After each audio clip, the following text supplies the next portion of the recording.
But, you know, axioms, what are they? They're fundamental postulates on which everything else is built. And so it was very natural for me to ask, what about mathematics itself? Does it have fundamental postulates? And what about science, which is larger than mathematics? Are there basic assumptions that are believed by all scientists? Or is it somehow axiom-free? And as I begin to research into this, I found all kinds of fascinating things. I noticed that all scientists believed one absolute axiom. They believed that science could be done. Now, that may not strike you as important, but it is extremely important.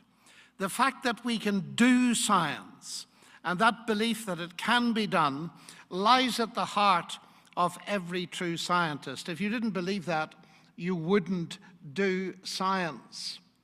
Now, I met some people who believed that science was ever more closely approximating to a truth that was out there.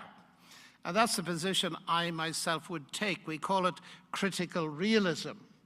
I also found some people who believed there was no such thing as truth. And yet they expected me to believe that what they said was true, which didn't seem to me to be particularly impressive. It was a self-contradictory axiom. I noted, incidentally, that not many of them were scientists. At least if they were, they left their postmodernism outside the laboratory.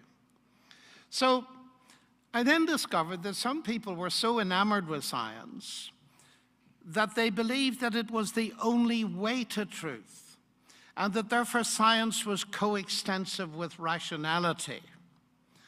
Now, if that were the case, of course, half the faculties in most universities in the world, perhaps apart from this one, would have to close.